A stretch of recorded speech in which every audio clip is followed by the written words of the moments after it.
In the heart of a towering corporate building, where ambition echoed in every hallway and the scent of success lingered like expensive cologne, worked Liam, a janitor whose presence was as invisible as the shine on the marble floors he polished. Every morning, before the executives flooded in with their pressed suits and big dreams, Liam quietly swept through the empty offices, humming softly to himself. To everyone else, he was just the janitor, but Liam carried within him a mind that saw the world like a chessboard, full of strategy, patience, and possibilities. Evelyn Chase, the young and glamorous CEO of Chase Enterprises, couldn't have been more different.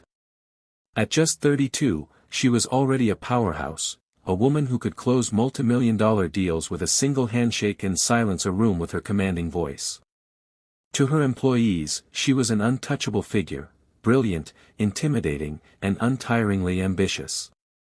She never noticed the janitor pushing his broom in the background. Why would she?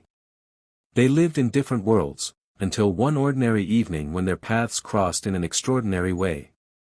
It was late. Evelyn had stayed back in the office after a long meeting, her sharp heels clicking against the tile as she headed to her corner office. Liam was in the break room, sitting quietly at a table with an old, worn-out chess piece in his hand, a small keepsake from his grandfather. Evelyn, passing by, paused and smirked. "You play chess?" she asked, her tone light, almost teasing. Liam glanced up, a little surprised she was speaking to him. "A little," he replied modestly. She crossed her arms. "Beat me in chess, and I'll marry you," she said with a playful yet arrogant smile, as if the thought of him winning was laughable. The interns nearby overheard and chuckled. To them, it was entertainment, a bored CEO throwing an impossible challenge at a janitor. But Liam didn't laugh. He simply nodded. "Okay," he said softly, his voice steady, almost serene. Her brow raised. "Okay. You're confident," she remarked, intrigued. A board was brought out. Evelyn, wearing her perfectly tailored blazer and exuding confidence, sat like a queen taking her throne. Liam, in his faded uniform and scuffed shoes, sat across from her with quiet dignity.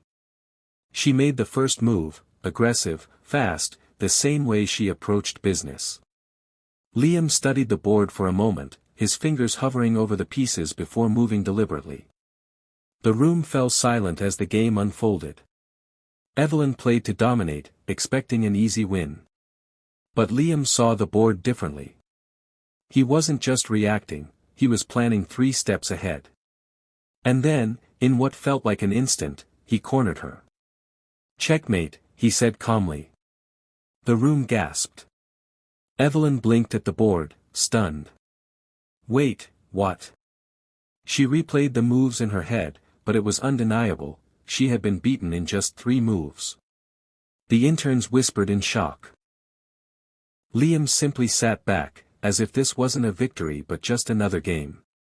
"Sometimes," he said softly, "it's not about having the most powerful pieces. It's about knowing how to use the ones you're given." For the first time in years, Evelyn felt humbled. That night, she couldn't sleep. She couldn't stop thinking about him, not because of the game, but because of what it represented. Who was this man who could outthink her so quickly? Who had this quiet confidence despite the world treating him like he was invisible? Over the next few days, Evelyn began to notice Liam differently. She saw how he held open doors for everyone without expecting thanks. How he split his lunch to share with the security guard who'd forgotten his wallet. How he comforted a young intern who was crying in the hallway.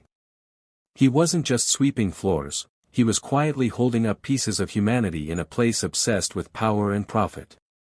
One afternoon, Evelyn invited him into her office. "Coffee?" she offered. Liam hesitated, unsure if it was a joke, but eventually accepted. Over cups of coffee, she asked him about his life. And for the first time, Liam spoke about his story. He had once dreamed of becoming a teacher, but life had other plans. After his parents passed, he took on multiple jobs to raise his younger sister, setting aside his own ambitions so she could pursue hers. Chess, he explained, wasn't just a hobby. It's a way to make sense of life, he said. You don't always get the best pieces. But you can still win if you play them right. Those words stuck with her. The following week, Evelyn made an announcement that shocked the company. She introduced a new program, the Next Move Initiative, scholarships and educational opportunities for employees and their families, aimed at giving people like Liam the chances life had taken from them. But she didn't stop there. She publicly promoted Liam, not as a janitor, but as part of her strategy team. When he tried to refuse, saying he wasn't qualified, Evelyn simply said, "You beat me in 3 moves. You'll do just fine."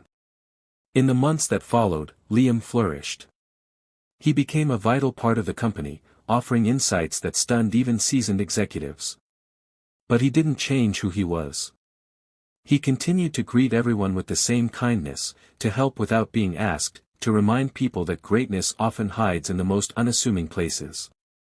Evelyn changed too. She started to see her employees not just as cogs in a machine but as people with untold stories, each carrying unseen battles. And while their story didn't turn into the fairy tale marriage teased in that fateful game, it became something far more meaningful, a partnership built on respect, compassion, and a shared belief that everyone deserves a chance to make their next move. In that towering building where success often overshadowed humanity, one simple game of chess changed everything. It reminded them, and everyone watching, that it doesn't matter where you start. What matters is how you play the pieces you're given. Sometimes, the smallest moves create the biggest changes. And sometimes, the people you least expect can teach you the most profound lessons about life, kindness, and what it truly means to win.